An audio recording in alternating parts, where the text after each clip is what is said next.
শুভ সকাল সবাইকে। যদিও এখন দুপুর হয়ে গেছে, আমি মর্নিং সেশনটা একটু দেখলাম। মার্কেট একটু গ্যাপ আপ ওপেন দিয়েছে। আজকে দেখতেই পাচ্ছেন, এই যে বামে বেশ একটা লম্বা গ্যাপ আপ ওপেন হয়েছে।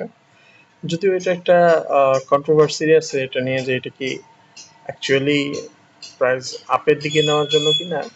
যাই হোক, যেহেতু বায়াস আমি দেখেছি ডাউনের দিকে, তাই আমি একটা সেল অর্ডার এক্সিকিউট করেছি, যেটা 4561 থেকে একটা সেল এক্সিকিউট করেছি, 4564 থেকে আরেকটা সেল এক্সিকিউট করেছি। তো আজকে এটা দিয়ে আমার উইক শুরু। গত 2 দিন হচ্ছে সাপ্তাহিক বন্ধ ছিল। ফরেক্স মার্কেট আপনাদের জানা মতে, জানেন কিনা জানি না, সেটা হচ্ছে শনিবার এবং রবিবার 2 দিন বন্ধ থাকে। তো ইনশাল্লাহ আজকে আমরা চলে এসেছি নতুন আরেকটি অর্ডার নিয়ে। যদিও আমি প্রাইসটা আমি দেখতেছি এখানে একটু কারেকশন হবে, একটু প্রাইসটা আপ ডাউন হবে, বাট আমাদের টার্গেট হচ্ছে 4553।